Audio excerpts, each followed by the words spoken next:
মুসনাদে আহমদে এক হাদিস এসেছে, রাসূল সাল্লাল্লাহু আলাইহি ওয়াসাল্লাম একবার খেজুরের একটা ডাল নিয়ে মরুভূমির মধ্যে একটা দাগ টানলেন।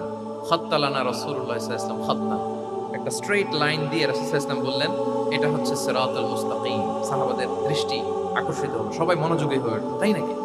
সিরাতুল মুস্তাকিম, যে দোয়া আমরা প্রতিদিন করি, ইহদিনাস সিরাতাল মুস্তাকিম। খেজুরের ডাল দিয়ে স্ট্রেইট লাইন কেটে বললেন, এটা হচ্ছে সিরাতুল মুস্তাকিম।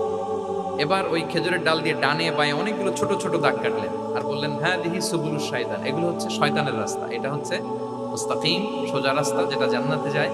আর ডানে বাঁয়ে অনেকগুলো দাগ কাটলেন, ডেকে বললেন, এই প্রতিটি রাস্তায় একটা করে শয়তান বসে থাকে আর সে তোমাদেরকে টেম্পটেশন দিতে থাকে, প্রভোকেশন করতে থাকে, ধোঁকা দিতে থাকে, ওয়াসওয়াসা দিতে থাকে।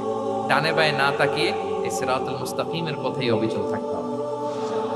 তাহলে দেখেন, মরুভূমির মাঝখানে তখন তো আর ওই যে এলইডি প্রজেক্টর থাকলে হয়তো রাসূল সাল্লাল্লাহু আলাইহি ওয়াসাল্লাম ওইটাই ব্যবহার করতেন।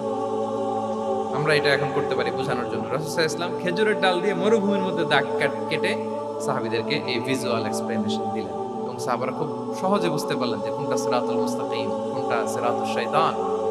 এভাবে রাসূল সাল্লাল্লাহু আলাইহি ওয়াসাল্লাম ভিজুয়াল এক্সপ্লেনেশন ইউজ করতেন। আমরা